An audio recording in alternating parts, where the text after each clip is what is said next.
him, and we want him, and we want him, and we want that. We want your best assets. We want to skim off the top, and we want to leave everything else behind. And then what happens is you leave an entire wasteland of all this black potential, black talent, and all these black people that have nowhere to go because you allowed them to take the very best that you have to offer. They took your best athletes, they took your best entertainers, they take your best of everything.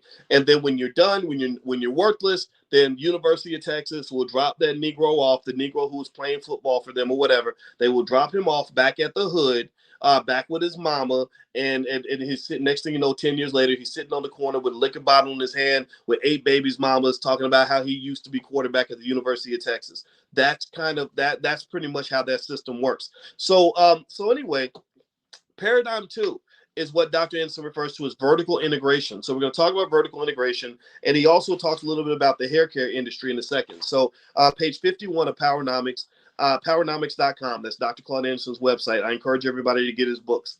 Now that we understand the concept of ethno-aggregation and the process of pooling group resources, let us move on to the second empowerment paradigm, vertical integration. Vertical integration is a directional paradigm that comes into play after blacks as a group have ethno-aggregated around their most common and prominent characteristics.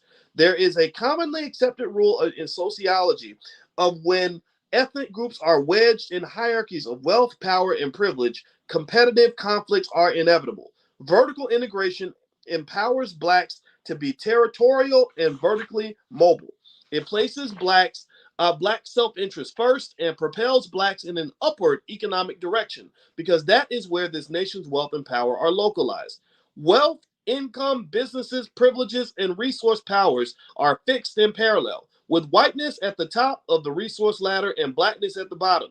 Wealth and power resources are continuously and disproportionately distributed to those at the top first. These resources circulate horizontally among members of the white in-group before portions of the wealth and power trickle down to blacks and other outgroups at the lower levels. On the bottom level, black Americans get what those above either did not want or did not need. Either way, the result is the same. It is always too little, too late. However, we have a choice. We can continue to wait, hoping for those at the top to have a change of heart and share some of this nation's vast fortune, but that is against the grain of history and not likely to occur. Our best remaining option is to implement a national plan with strategies for moving up the nation's pecking order and compete for wealth and power at resources at every level. Let's go back to the secret when you talk about wealth. And let me summarize a lot of what Dr. Anderson's talking about here. I'm going to summarize with one of the lessons in the book, Rich Dad, Poor Dad.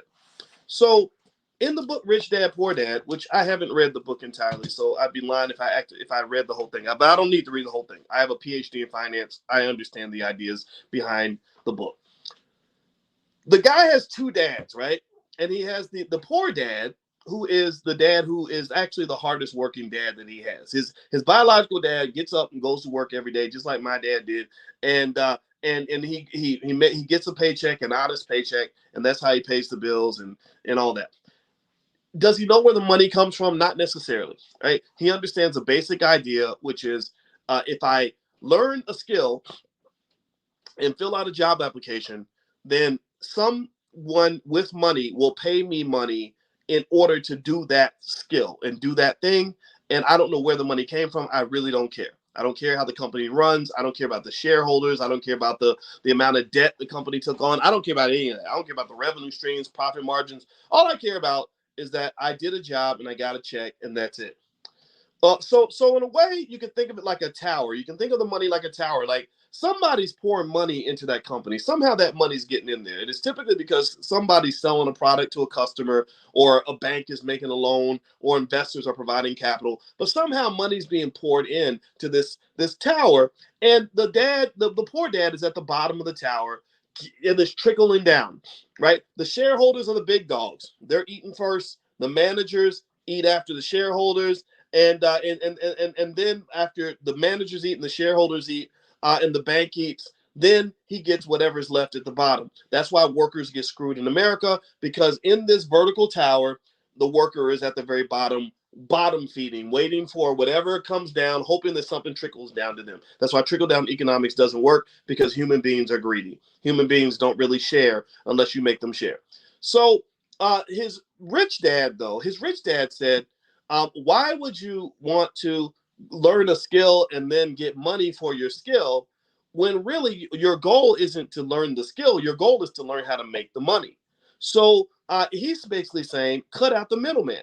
Just figure out where's the money's coming from and figure out how to make the money. Right? So that might mean basically when you talk about owning businesses and things like that and developing industry in our community. Well, now instead of waiting for the paycheck that you get, after the people who've collected all the capital decide what they want to give you, you're actually supplying the capital and finding the capital. You're the one going to the bank to get the loan. You're the one that's pulling together the investors that are going to make the investment. You're the one that's selling the product to the customer. So the money touches your hands first, and then you get to decide how the money is going to trickle down. So vertical integration is kind of saying, let's go all the way to the top. Let's cut out that damn middleman. This means that when you're talking about how we train our kids, you don't train your kids to get a job. You train your kids to create a job. And then if they have to get a job, they do it. But they also have the option of creating a job in case there's no jobs available. That way, they're not hoping that they can succeed economically by being really nice to white people, hoping that they will trickle down some sort of scraps and crumbs and crap that they can pick up off the floor, hoping that somebody feeds them. So vertical integration basically says that in those industries where Black people dominate, when you talk about things like the hair care industry, Lord Jesus, we spend all that money in the hair care industry. We're providing all the capital in that industry. We should be the ones controlling that industry from top to bottom. We should be doing the work at the bottom, the middle, and the top in order to really manage it and make sure we get our piece of the pie. That's the only way you can compete in America. So the other thing, too, about that is when you're talking about your celebrities and you're talking about all your wealthy Black people that are supposedly doing well, none of those people are impressive to me until they show me that they're developing industry or some sort of vertically integrated process that includes Black people all the way from the bottom to the very, very top. And maybe they're doing some of that. Sometimes they're doing some of these things. But when you're talking about things like creating jobs and opportunities and possibilities and all that, I think that needs to be the dominant conversation. There's no celebrity that impresses me by how much money he has in the bank or how many records he sold or all this other stuff or talking a big game. Kanye West, I like the guy. I told you guys I met him on the phone. He was nice enough, but I wasn't impressed with him because all he did was tell me he literally told me he was worth $4 billion.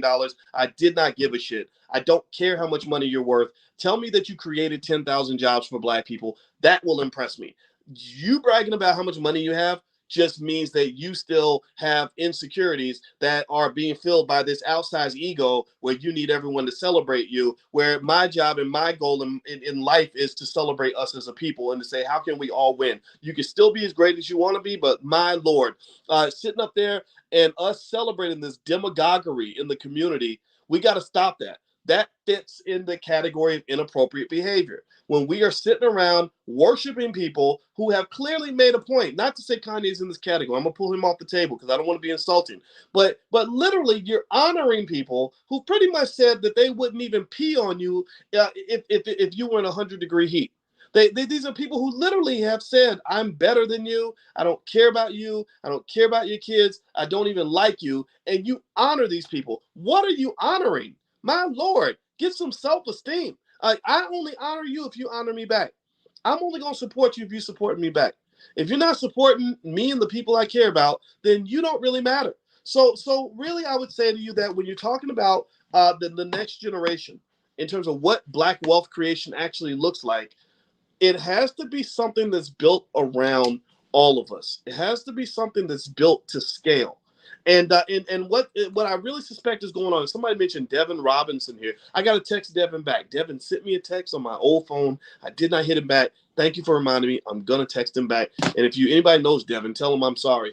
And Devin makes me think about the fact that you have all these diamonds in the rough. You have all these amazing Black people in your community who are brilliant at the development of industry. They're great at creating jobs. They're excellent at starting businesses and LLCs and everything else. But the problem is they don't get any attention because all the attention gets soaked up by these entertainers who are pretty much worthless. But they've impressed white people, so white people put them on TV and say these are the new black leaders, and these are the leaders in the community, and these are the success stories. No, they're not. Those are not the success stories. The success story in the black community that is going to pull us out of this nonsense is going to be, that black woman who starts a small business and ends up hiring 800 people, or that black man who gets together with his wife and starts an excellent business where they've got 6 employees. Those are the heroes in the community. Those are the people who not only are able to create opportunities and gather resources, but those are the ones who have the high-minded level of thinking required to nation build. An employee or someone who only knows how to pick up a check, no disrespect to, I don't even want to say it like that because I don't want it to seem like being an employee is a bad thing. It's not a bad thing. We've all been employees. But a person who doesn't really understand how to develop something out of nothing still hasn't reached their potential when it comes to being a fully functional, fully capable economic being in this country. So as a black person with children, you really have to make sure your kids understand that whole tower from the top to the bottom. They don't want to just understand how to do the job. You want to understand what people are doing at the very top to make that whole company exist. One of the things I think is good to do is read the origin stories of some of these outstanding companies that exist in America.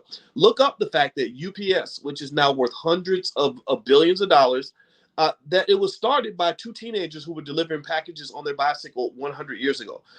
Look up the origins of Walmart and how Sam Walton started that first store that scaled up into this multi-billion-dollar corporation.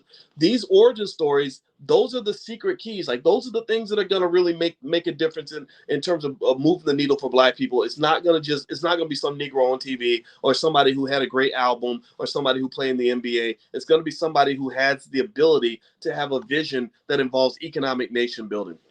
So let's keep going. We're going to read about vertical integration versus ethno-aggregation. So Dr. Anderson talks about something he calls the power T. He says vertical integration working hand in hand with ethno-aggregation is symbolized by the power T. And he has a figure of the power T. I wish I could put it up on the screen, but I can't. I'll just describe it to you. A group aggregates and concentrates its resources at the base of the stem for the T for maximum strength. Once blacks have concentrated their resources, they should move up and stem toward the crossbar at the top. Okay, so let me see if I can describe this to you. Okay, so he says that you gather your resources in vertical aggregation. You gather all your resources together. You ethno-aggregate. That means you come together, and then you start pushing it up that ladder, up that tower. Okay, and he says now the old model, which was designed by what they call social integration, is an upside down T. And what that looks like basically is everybody's kind of gathered at the bottom. So black people, because we're trying to integrate and we're spreading ourselves thin and weakening ourselves, we never develop a power base because we're trying to be everywhere all the time with everybody.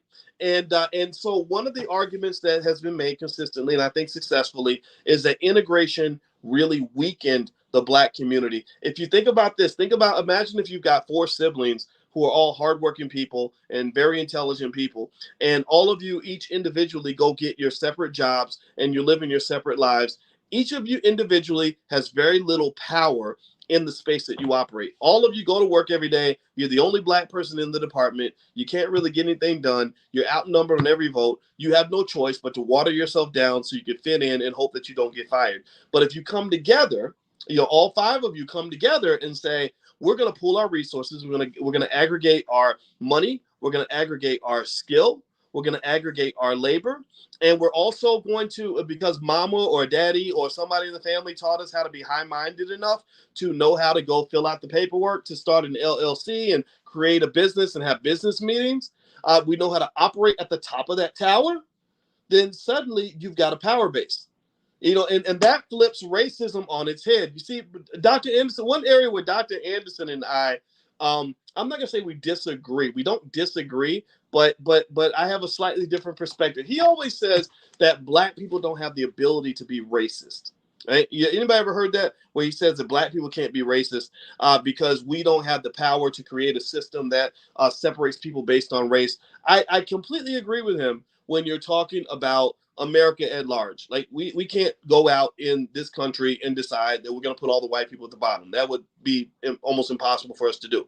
But what I would throw in there is a little tiny nuance, and I would say, without disagreeing, but I would add this. I would say, actually, if you control the size and the scale, the scope of your environment, if you create kind of a microcosm of your environment, like a little space that's yours, you actually do have the power to be as racist as you want to be. Meaning that if you concentrate, if you come together, if 20 black people come together and say, we're running this little circle right here, this $2 million a year coming into this company is controlled by us. Well, you then have flipped racism on its head, because in that space, you're the one making the decisions. Just ask any white person who's ever taught at an HBCU.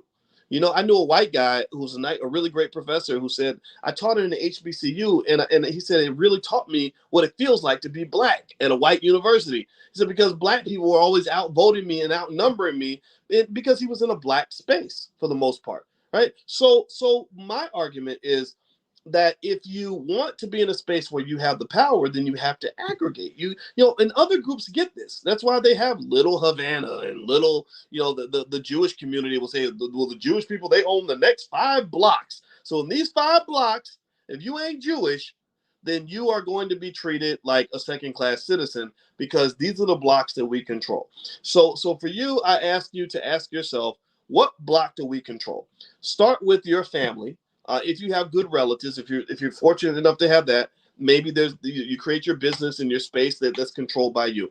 If you don't have good relatives, then go find some people that you can work with. Join groups and clubs and organizations. That's where the convention, I think, is very beneficial, because at the All Black National Convention, people come together and they form businesses on the spot. They form coalitions on the spot. They get together and do groups on the spot. And the people there are good. The people there are high-minded superheroes that you don't meet anywhere else. I had a conversation today with a guy who was at the convention last year, we're gonna do an event together in Detroit as well. His name is Herb Strather. He's out of Detroit. Herb told me, he said, yeah, tomorrow we're closing on a $30 million real estate deal. We have faculty in the Black Business School who've done billions of dollars worth of hotel deals. So you can't tell me that they're not just as good or better than any white guy out there. They might not have full access to the entire banking system, but my Lord, if you're able to do multi-million-dollar deals working with the scraps that our community is presented with, that makes you a genius in my book. So you've got your geniuses in the community, but when that ethno-aggregation allows you to formulate a capital basis so that your geniuses can really be brilliant. And in fact, actually, and I'm talking about geniuses, but I'm not going to throw myself in that category, because that would make me just an absolute prick. But what I will say is this: I'm good at what I do. I can sit down with any scholar on the planet and talk about economics, and I don't feel intimidated at all. I've sat down with the smartest people on the planet or on Earth and never once flinched. And so here's the thing: the only space where I'm able to really be as great as I believe I can be is when I'm in this space with you. Why? Well, because we have ethno-aggregated our resources, our time, our blackness. We've all come together. We've created this space where there are a few thousand of you who gather with me to talk about Black economics and Powernomics, and that is the space that allows me to shine. That is where I can be Boyce Watkins. That is where I can really let it out and do my thing. I can't go into Yale University and be the same scholar that I am with you, because that dilutes my superpower. My superpower is blackness. My superpower is that panther behind my head. That's my superpower. So what you want to do is be very conscious of what environment you operate in and what environment your children operate in, because you want to be in a space that celebrates your superpower. You don't want to be surrounded by kryptonite. When you're surrounded by kryptonite, then you're going to feel weak. You're going to feel unempowered. You're going to be frustrated. You're going to feel diluted, and you're going to feel like a minority. And I hate that word minority, but that's what you're going to feel like when you go into spaces where you don't belong. All right, so let me keep reading here. All right, so So Dr. Anderson says those blacks who reach the top of the T can then capture new territory by moving horizontally into non-black communities and pursuing political and business opportunities. So he says basically when you establish your stronghold, right, you get that business where you're controlling it from the top to the bottom, then you're able to then start becoming assertive and conquering new territory and going into new industries because now you've got something that every wealthy person has, which is a capital base. It is a capital base. Not having a capital base is like trying to run a 100-meter dash on slippery ice, slippery thin ice. You can't run a 100-meter dash when you're running on slippery ice, and the ice might crack below your feet. That you don't have a base. So ultimately, a capital base allows you the ability to go out into the world and conquer new territory. You can make new investments, things like that. A lot of the reason that so many of our people feel like they're struggling and stumbling along through life is because they don't have a capital base. They don't have a place they can go to in case times get hard. The recession hits, we're stuck. COVID hits, we're stuck. We don't know what to do because we don't have that capital base. And the capital base might be some cash. It might be some stock. It might be some real estate that we have to back us up. It might be a group that we're connected to where we share resources, right? So the question is, what is your home base? The home base is what allows you to stretch and expand into different territory. If you have no home base, then you can't conquer anything. You can't expand into any territory. In fact, that's how the Roman Empire died. The Roman Empire died because they didn't protect their home base. They kept trying to expand and integrate all throughout the world. Next thing you know, their home base gets invaded and Rome is no more. Okay, so let me keep reading here. Black Americans as a group cannot improve their wealth and power holdings by advancing a horizontal social integration like the Roman Empire. You spread yourself too thin, you're going to get your ass kicked every time. Wealth, power, and other resources are not stored horizontally in a pecking order, nor are they stored on the same level with Black Americans. Black Americans are locked into a caste system upon which this nation's class system rests. Horizontal movement places Blacks in economic competition with poor whites who have yet to ascend the pecking order. So when you socially integrate and they start treating you the same as poor white people, then you're gonna lose that game. James Clyburn does that a lot. James Clyburn, I think Dr. Anderson was complaining about Clyburn the other day when we were talking, and he said that Clyburn said something interesting about reparations, that he would support reparations if poor whites also got reparations. So that pretty much tells you who he works for, right? And it's interesting because then what's happened is when they start talking about poor white people in the same voice as Black people and what we've gone through and what we deserve, it creates an impossible burden. It's a lot like if you want to go outside and you're thinking that your mom is going to tell you to clean your room before you can go outside, and you're willing to do that, but then she says, "No, I want you to clean the whole entire house and the neighbor's house." Well, you're going to give up because that's too much. That's going to take too long, right? And so I remember feeling that same way when I met a white woman who was like a liberal white woman who said something to me when I was 19. And I talked about race and racism and economic disparities because I was just kind of discovering this stuff. And she said, well, no, what we need to do is stop focusing on race and get rid of poverty. And I remember thinking, I don't know how to get rid of poverty. Like that would take forever. America is always going to have poverty. There's always going to be people who are poorer than other people. So you're telling me I got to eliminate poverty before I can even begin to address race? Don't get caught in that type of thinking. Don't let anybody trap you in that mindset. You can focus on your race first. It's okay to do that. So he says also horizontal movement locks Blacks into competition with immigrants and other evolving minorities. Multiculturalism, cultural diversity in a colorblind society give the illusion of progress. Blacks were convinced into believing that aligning with ethnic immigrants who have been in this country less than 30 years is somehow progress for Black people. Aligning with these immigrant groups and their horizontal issues detoured Blacks. Moreover, it blurred the obligations this nation's advantaged society has to its disadvantaged Black citizens. Even now, every Black initiative is burdened with a universalism that requires them to share the fruits of their victory with other horizontal groups competing against Black America. Black Americans must not allow the vertical line of obligation between themselves and whites to be blurred.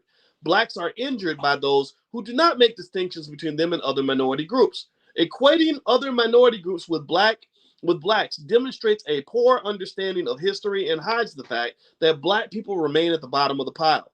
Horizontal movement to align blacks with other minority or special interest groups erases Black America's special moral claim on our society and history. Although our labor built this country, we have not been properly recognized nor compensated.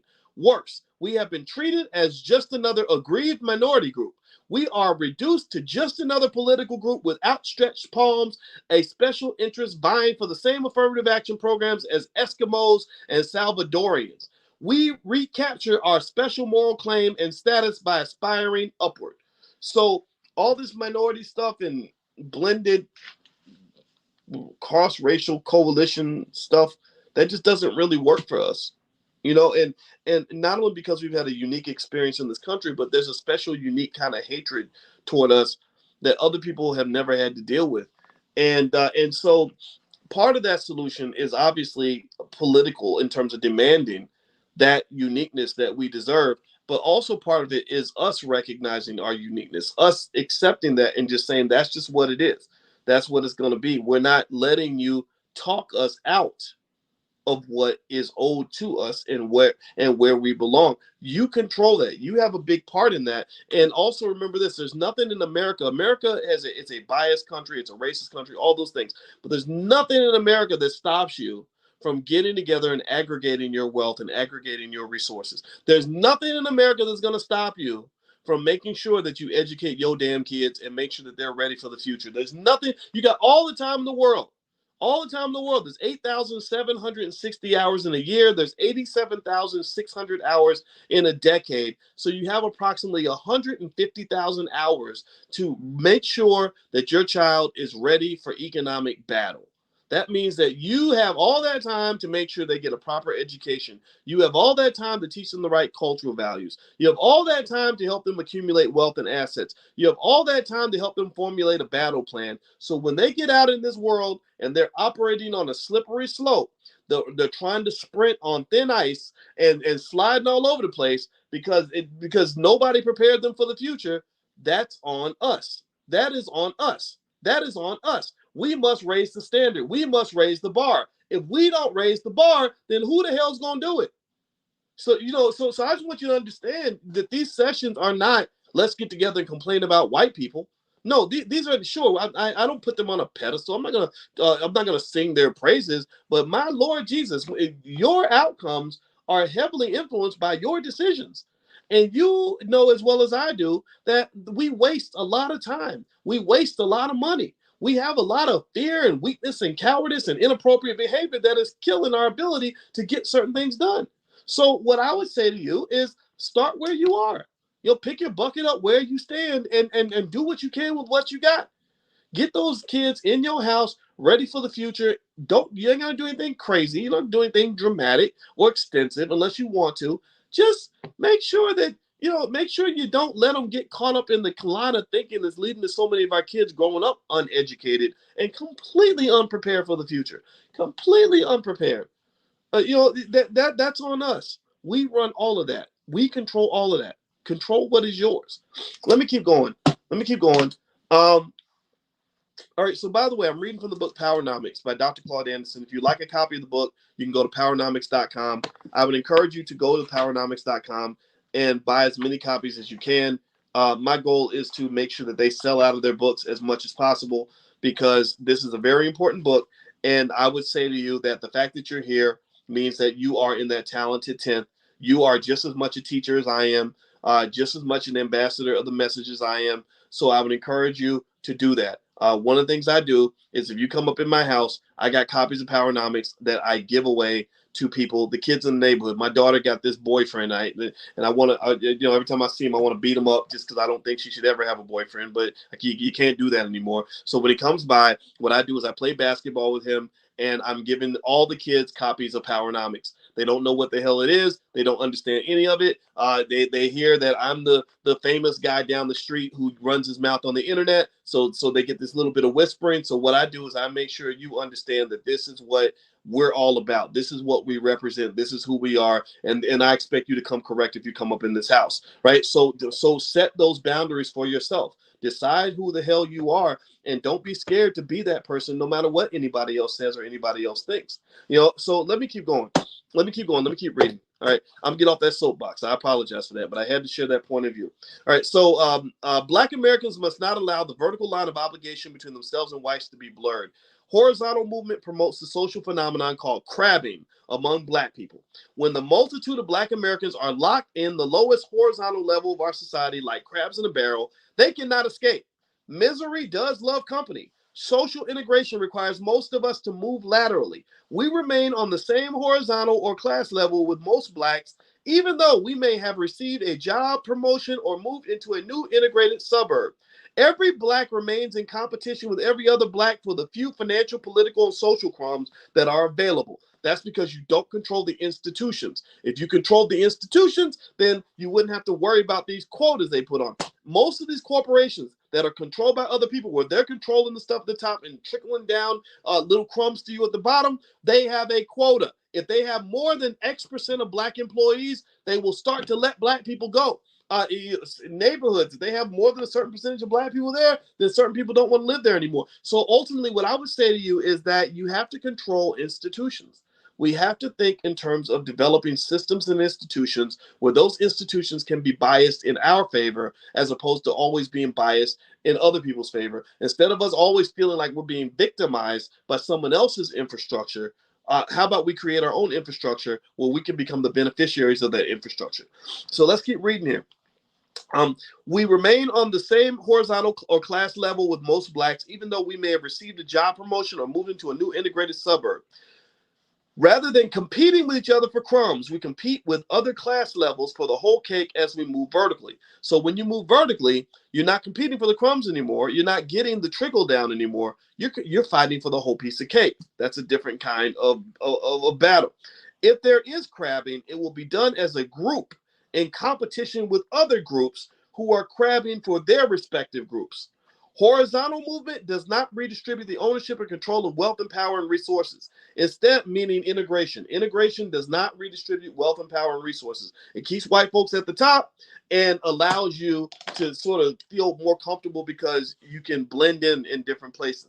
Instead, it wastes time and resources. As an example, how did moving from the back of the back to the front of the bus, from the ghetto to the suburbs, or from a Black restaurant to a white restaurant, or from a Black school to a white school, improve Black people's ownership and control of wealth and power? Answer that question. Say something in the chat. How in the world, give me a yes or no. Did we gain more wealth by riding in the front of the bus instead of the back of the bus? Yes or no? Did we gain more wealth when we moved from the ghetto to the suburbs? Not really, because that means the property value in the ghetto dropped, but the suburbs, the property values went up because we were bidding for those houses. Do we gain wealth by being able to eat in white restaurants, or does the restaurant owner gain the wealth? Do we gain wealth from our kids going from a Black school to a white school? Does that give us more control of resources? Do we control those schools? Does that change the ownership structure in this country? No, it doesn't. So what has to occur is when you're talking about racial equality and racial progress, it must come with a conversation about ownership. Ownership, ownership, ownership. Who owns this? Who controls this? If we don't own and control it, then almost nothing else matters. Ownership. Ownership is what matters in America. The people that control America are the people who own things, the people who have access to resources. Everything else is just secondary. Everything else is like, a corporation.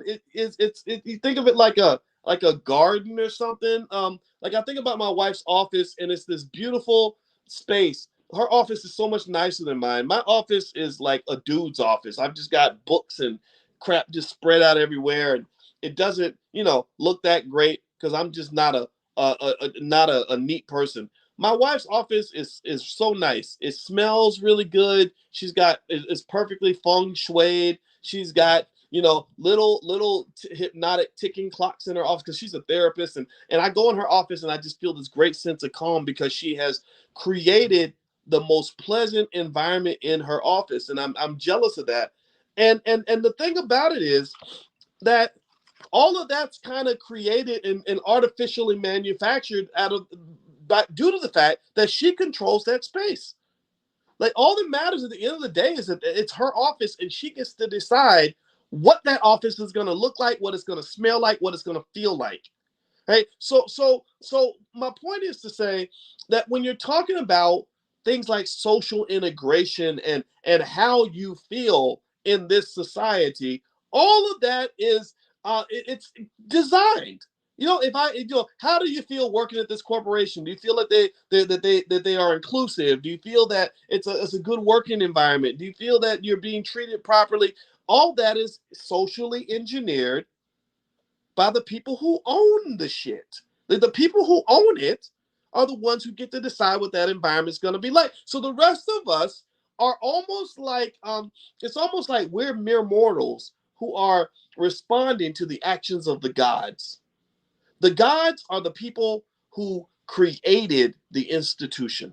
If I go work at Apple and I'm looking around and I'm so impressed by how the building looks like a spaceship, and they got a nice room where I can get fresh cups of coffee, and they got the best laptops, and they have a little playground where we can go hang out and relax during lunch break. All that's there, and I get to enjoy that. But the people who actually created all that were the economic gods who control the capital and own the damn thing. The owners are the ones who decide what that environment is going to be like. So if I find myself frustrated by the environment, then I've got to go get on my knees and pray to the gods and say, please, gods of the Apple sphere, can you please give me a longer lunch break and a nicer cafeteria? So what I'm saying to you is that it's all about getting in where you fit in. It's choosing where you're going to fit in. When I go into an institution, I don't want to be victimized by the gods. I want to be a god. I want to be among the gods. I want to be one of the people that's actually in control of this. And it starts with mindset. When you're training your child to understand what it means to gather capital, and what it means to own real estate, and what it means to own a business and form LLCs and become an investor, you're preparing them to be an economic god. Because then once you control the money, then all the social stuff is easy. All the social stuff, like my wife can create the perfectly feng shui office that smells good and looks good and feels good because we got the money to pay the damn mortgage and own the house and control all the property that where we're defining what the environment's going to be like. But so none of that would matter if we didn't own the damn house. You ain't got to own a big house, but you got to own a house. If you know what I mean. I'm not talking about owning the house specifically. I'm talking about just, what is your house? What do you own? What is yours? And teach that to your kids. Like, just tell them, hey, you got to have something that's yours. Something where you can define in that space what that environment's going to be like. That way you won't go through life constantly feeling like a victim. We are trained from birth on how to feel like victims. Like, we get victim training from the time we're one. Oh, it's so hard to be black. Oh, it's black. They took away this. When you black, if you will do something, they're gonna take it away from you. They're gonna make it hard for you. Well, who's gonna make it hard? Oh, the gods. The gods. And you put them on a pedestal like the Wizard of Oz because nobody gave you God training. I want our kids to get God training, to know what it means to be an economic God. And when I say that, and I hope I don't sound sacrilegious. I know some of you may be religious, and I'm not trying to offend you at all. But think about this. What can a God do? A God can manifest. They can see a vision and create what exists in their vision. So if your child has access to capital and they have the know-how to build a business, they can come up with an idea and manifest. They're not waiting. They're not saying, well, gosh, I hope one day somebody creates a company that lets me do advertising. They can create a company and do advertising. Or they don't say, gosh, I wish somebody would put a grocery store in my neighborhood. No, they would do like the Nation of Islam, where the people in the Nation of Islam they don't say, gosh, I wish somebody would build a grocery store here. They go build a grocery store. They manifest. So what I would like for you to do is understand that when you're talking about economics in America, this is a good place for us to finish today's lesson. You've got the economic gods that control the capital, and then you got the people that are impacted by the actions of the gods. And you don't have to have, don't believe the myth that you have to have a bunch of money in order to be an economic god or to control and manifest in the space that you live. No, my wife does not need a lot of resources to have a little office that's hers, right? It's not that big, but it's hers and it's her environment, right? It's all about having the mindset to knowing how to put yourself in position where you're in control of something. That is huge for your mental health as a Black person. I can tell you that being Black in this country and feeling like you have no control over anything, that is the easiest pathway to depression. Studies show that depressed people tend to be people who feel like they have no control over their environment. So if you ever want to really be depressed, convince yourself that you have no say in the outcome of your life. That will depress the hell out of you. It even works with rats. They found that rats are more depressed when they feel like they can't change their situation.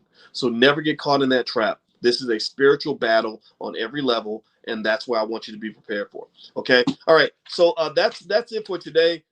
Next Wednesday at 8:30, we're going to get together again. I hope that this conversation was helpful to you. I hope you learned a lot. Also, I want to remind you that the convention, in about a week or so, we're going to do another short discount on convention tickets. So if you haven't bought your tickets yet, you can wait maybe about a week or so, and I will email out a discount. So just make sure you're on the email list, though. If you go to blackkeystogreatness.com or boycewatkins.com, you can maybe get my stock picks or something, and you'll be on the list, and I'll email you stuff. If you're already getting emails from me, you'll hear back on that. Also, if you want to get copies of all the lectures that we've done with these Wednesday night book club meetings, just go to drboycebookclub.com. All of it's there. If you can have it, it's all yours for life. There's about 50 different lectures I've done on this, and I'm going to keep going until we get all the way through every single book written by Dr. Claud Anderson, and then we're going to start on some of these other great books that are out here also. So thank you guys. It was great to see you, and I love you, and I will check you guys out next week. So have a good one. Take care now. Bye-bye.